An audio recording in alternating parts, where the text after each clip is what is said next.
सुप्रभात बच्चों, आज हम कक्षा 5 का पाठ 2 दया की जीत का अध्ययन करेंगे। पाठ 1 तो आप सभी ने पढ़ ही लिया होगा। तो चलिए आप बताइए कि आप सभी को पशु पक्षी पसंद है। पशु पक्षी तो सभी को ही पसंद होते हैं, परंतु जब आप उन्हें कोई घायल अवस्था में देखते हैं तो आपको कैसा लगता है? बुरा लगता है और आप हर तरह से उनका उपचार करने की कोशिश करते हैं।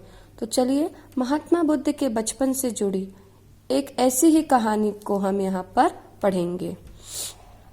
एक दिन सोते समय राहुल अपनी माँ यशोधरा, राहुल की माँ कौन थी? यशोधरा, से बोला, माँ तुम मुझे कोई कहानी सुनाओ।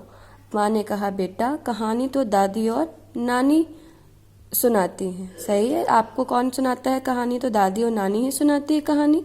बच्चे ने जिद करते हुए कहा, नहीं माँ तुम ही कहानी सुनाओ। राहुल ने कहा, मुझे आपसे ही कहानी सुननी है। माँ ने कहा, तुम बड़े जिद्दी हो, मतलब बहुत जिद करते हो, अर्थात हठी हो। ठीक है, मैं तुम्हें कहानी सुनाती हूँ। यशोधरा ने कहानी शुरू की।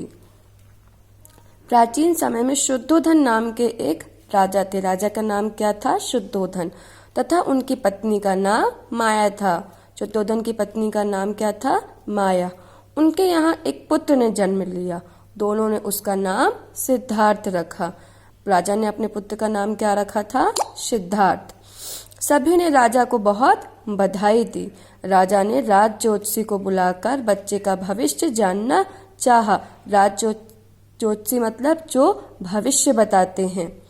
ज्योतिषी ने कहा, महाराज यह बच्चा बड़ा होकर राजा तो बनेगा, पर यह राजपाट छोड़कर मानव सेवा और जीव सेवा करना ही अपना धर्म समझेगा। मतलब ये राजपाट त्याग कर मानवों की सेवा और जीवों की सेवा करना ही अपना धर्म समझेगा, अर्थात उसी में ये संलग्न हो जाएगा।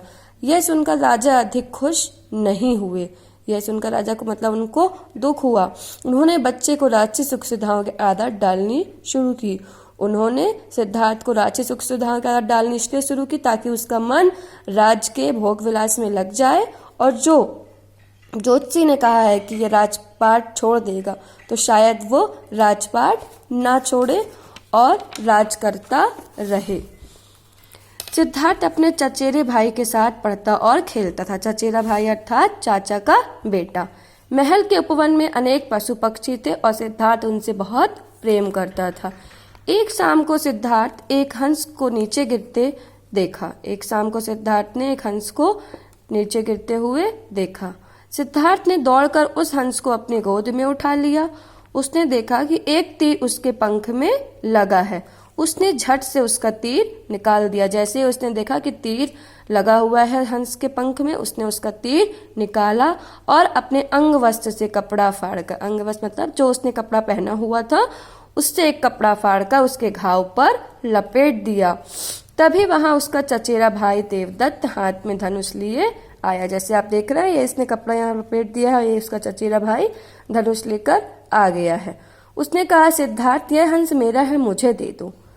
नहीं देवदत्त, यह घायल है। तब सिद्धार्थ ने कहा, यह घायल है, मैं इसे तुम्हें नहीं दे सकता हूँ। देवदत्त ने कहा, तुम्हें दुखी होने की आवश्यकता नहीं, मतलब तुम्हें दुखी होने की जरूरत नहीं है। यह एक जंगली हंस है, मैंने इसका शिकार किया है। देवदत्त ने कहा, यह मेरा हंस है, इसका शिकार मैंने किया है, पर घायल पक्षी को मैं नहीं दे सकता। सिद्धार्थ ने कहा, मगर ये घायल है और इसकी रक्षा करना मेरा धर्म है, मैं तुम्हें नहीं दे सकता हूँ। मतलब वो क्यों नहीं देना चाहते हैं? क्योंकि वो घायल है, वो उसका उपचार करना चाहते हैं। यह सुनकर देवदत्त क्रोधित हो गया था। देवदत्त को गुस्सा आया। उसने कहा, यह इसे मैंने मारा है, यह मेरा शिकार है, इस पर अधिकार भी मेरा है। देवदत्त उस पर अपना अधिकार जताने लगा। सिद्धार्थ ने शांत भाव से उत्तर दिया, मैंने इसे बचाया है इसलिए यह मेरा है। सिद्धार्थ ने कहा, मैंने इसे बचाया है इसलिए यह मेरा है। कहानी सुनाते सुनाते माँ ने राहुल से पूछा, राहुल हंस पर किसका अधिकार होना चाहिए? राहुल ने कहा, माँ हंस तो बचाने वाले को मिलना चाहिए। सही है, मारने वाले से बचाने वाला बड़ा होता है। उसने तो उसे मार ही दिया था, परंतु सिद्धार्थ ने क्या किया? उसे बचाया। माँ ने खुश होकर कहा, बेटा तुमने सही कहा। वे दोनों लड़ते लड़ते राजा के पास न्याय के लिए गए। देखिए राजा है, दोनों न्याय के लिए खड़े हैं। राजा ने फैसला किया हंस पर पहला अधिकार, अधिकार मतलब हक, हंस पर पहला अधिकार सिद्धार्थ का है। क्यों?